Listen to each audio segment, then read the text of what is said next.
Welcome to Chapter 7, Health and the Individual. Okay, so this is an action-packed chapter full of a number of really important definitions.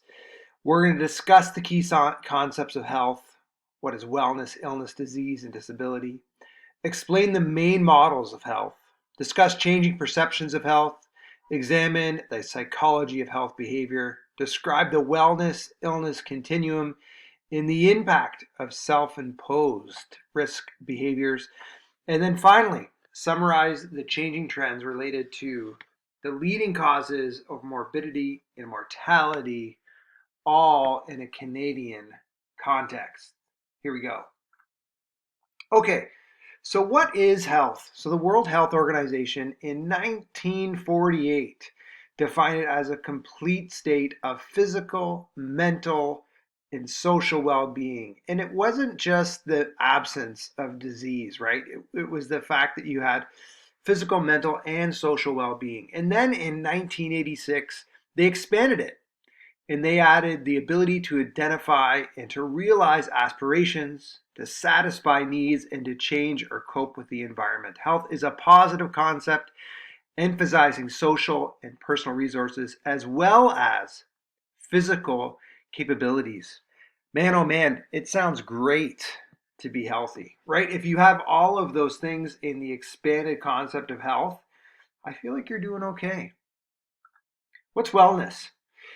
Good health and a sense of well-being on many levels, emotional as well as physical, as described or experienced by an individual. It goes beyond having good health and it considers how a person feels about their health and their quality of life. The concept of wellness embraces several categories, known as the dimensions of wellness. The number of elements and how they are labeled may vary depending on what wellness model that you're looking at. So here is the wellness model. It has the spiritual, the emotional, occupational, environment, social, intellectual, and physical wellness. These are the different elements or categories of wellness. And if you have all of these things, you're considered well. And if you don't, then maybe you can improve your wellness. Let's dive a little bit deeper. So we all know physical well-being, it's simply having a healthy body, one that moves, your heart's beating, your eyes work, all the rest of it is in good order. Mental wellness is something that is very difficult to achieve for many Canadians and people worldwide, and it is being relatively harmonious with the dimensions of health and well-being. Emotional wellness, displaying an ability to understand oneself and to recognize the personal strengths and your limitations. Intellectual wellness, displaying an ability to make informed decisions that are appropriate and beneficial. Social wellness, there's so many people in our society that are really isolated, especially the elderly, and this is relating effectively to others. Spiritual wellness, personal and frequency, involves a search for sense of purpose. Environmental wellness, engaging in a lifestyle that is friendly to the environment. And occupational wellness, finally, occurs when a person feels secure, confident, and valued in their workplace. It is a great ideal to strive for, complete wellness in every dimension. What is illness? Often used to denote the presence of disease, can also refer to how a person feels about his or her health, right? Whether they have a disease or not. A person may feel ill as a result of being tired and stressed, or sometimes even both. Disease, on the other hand, is a condition in which a person's body or mental functions are different from normal. It may also be used to describe a group of symptoms which are not related to any clear-cut disease. And a mental disease, such as schizophrenia, has a biological or a biochemical explanation and results in a behavior or psychological altercations. What is a disability? A physical or mental incapacity that differs from what is perceived as normal, in quotation marks. A disability can be the result of an illness or an accident, or it can be genetic in nature. A disability can be physical, sensory, cognitive, or intellectual. The language used to describe people with a disability has moved towards the more sensitive terminology, right? There's a lot of terminology we used to use in the past that is no longer politically correct or considered accurate. People with disabilities are entitled to the same rights and opportunities as other people in our society. Health models. So, a health model is a concept of an approach to care, including the development of treatment, a plan, involvement, and communication with a patient. Here are some examples of models: the medical model, the holistic model, indigenous holistic theory of health, and the wellness model. You can dig into a little bit more depth in your textbook. Again, this is just a brief overview of these concepts, because really spending any more time than we are now is really not going to sink in. It's important that you have an overview of everything and take some time to really dig into it in your textbook. Okay, health models continued. The International Classification of Functioning, Disability, and Health is also a health model. The ICF was introduced in the 1980s by the World Health Organization, and as a model, the ICF holds that disabilities are common and that everyone will experience some type of disability at some point in their life, right? How true is that when you think about it? That you may not have a disability now, but there is a pretty good chance if you live a long enough life that you'll be faced with a disability. This model considers the social components of living with a disability, and it emphasizes the effects of a disability rather than the cause. Changes in perceptions of health and wellness. Until the early 1960s, doctors and patients functioned within the paternalistic medical model, and few people recognized the impact of lifestyle on their health and safety. And with the help of the government, such initiatives as participation or participation and the establishment of a population approach, and we talked about that last lecture, the idea of increasing the health of the entire population. At that point, Canadians began to take more responsibility for their own well-being in the 1960s and the 70s. And then the 80s and the 90s, it saw the beginning of changes in structure and function of primary health care and how it was delivered, encouraging people not only to take responsibility for their own health, but to participate in making decisions about their treatment, which has become the norm of today, right? It is a very inclusive model that engages the patient to try to make sound decisions on what is best for them. It is no longer a top-down situation where the doctor's always telling people what to do and how to do it, or the nurse or whatever other health professional people are seeking advice from. Psychology of health behavior. So health behavior has a significant impact on what a person does to maintain good physical and psychological health. Many factors include what a person believes to be true about health: prevention, treatment, vulnerability, influence of how the people act when they are ill or they perceive they're ill. Health behavior also depends on a person's level of health knowledge, what their motivation is, how healthy they are cognitively, and their perceived risk factors. One's culture and ethnicity will invariably affect all of these areas, right? We talked about this again in previous lectures. We talked about the determinants of health and how someone's culture and ethnicity definitely impacts their views on health and ultimately their level of how healthy they are. To explain human behavior, several models have been developed, including the following. The health belief model explains that people's beliefs about their personal health and susceptibility to illness will affect their health behavior. Culture and religion and values were impacted. And the trans-theoretical model proposes that people progress through a series of steps before their health behavior completely changes or improves. You don't change as soon as you hear the information. You normally go through a process, and after you've gone through the process, your health might improve or change. The social ecological model maintains that many levels of influence shape one's health behavior, including your education, your occupation, their profession, or their type of social support as well as environment. Again, this goes back to the key determinants of health. We talked about this in previous lectures that all of these things that you might not consider, right? Like people think if I get enough exercise, if I eat well, if I sleep, I'll be healthy, I'll have a long life. But what they miss is there's things like how educated are you? What type of work are you doing? Do you have a good social support? What is your environment like?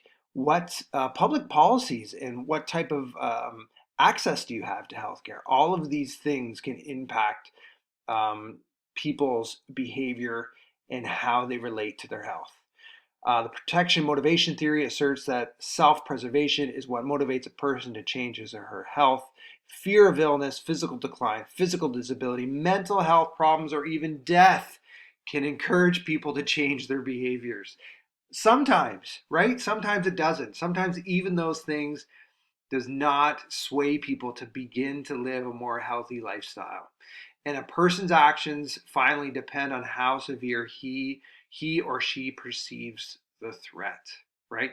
I know that here in Canada, they put really nasty photos of people with cancer on cigarette packages, and even those photos don't persuade everyone to put down the packet and stop smoking. The wellness illness continuum. So wellness is a continuum, right? It's not like you have wellness or you don't have wellness. It's not a binary thing. It is something that is basically on a scale. In this method of measurement states a person's health at any given point in time, right? It also changes. Like there are seasons and times in your life when you've been healthier and other times when you haven't. The wealth illness model continuum includes all of the dimensions of the health and wellness from physical, mental, emotional health, social, spiritual, and environmental health. Movement on the continuum is a constant, yeah, you're sliding up and down the continuum, right? You could have certain months that you're more active and other months that you're not. Typically in Canada, people are more active in the summer and less active in the winter. And two people with the same physical health may place themselves on different places in the continuum depending on your standard and maybe how healthy you've been in the past, right? This is not a judgment, but basically a metric that you decide where you fall. So here is the health continuum. On the left hand side, you have optimum health.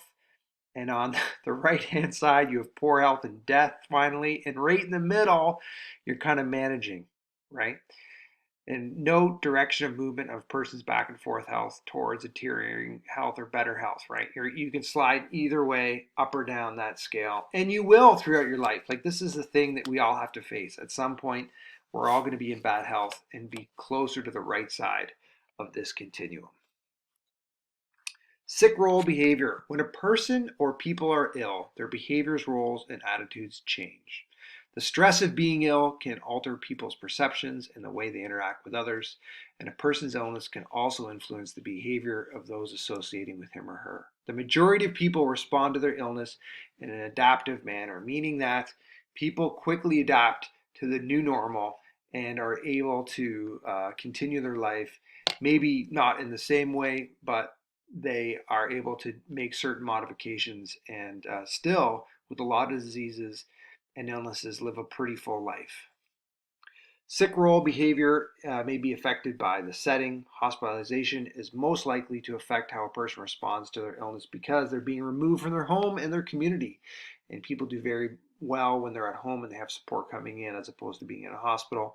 And language or cultural barriers or religious beliefs are likely to affect how a patient responds to hospitalization and medical care. And this is something to keep in mind. If you're going to be working in the Canadian healthcare system, you're going to see these barriers all the time because we live in a country that is rich in culture and is rich in various different religions and cultures and values, which is awesome. But you just have to know that people might grow up in a background that is different from yours. Stages of illness influence on patient behavior. So, a patient's acceptance of a diagnosis and treatment plan normally follows a relatively predictable path through these stages. A preliminary phase, where they're suspecting symptoms, acknowledgement phase, when that is sustained clinical signs, an action phase, when they're seeking treatment, transitional phase, where the diagnosis and treatment, and the resolution phase, which is recovery and rehabilitation. Self-imposed risk behavior. So examples of imposed risk behaviors include things like, and we all know this, smoking, poor eating habits, inactivity, alcohol, drug abuse, being sexually promiscuous. People engage in risk behaviors for a number of reasons, including, hey, I enjoy it. Maybe they have a bad habit. Maybe they're addicted. Maybe they're looking for some sort of thrill.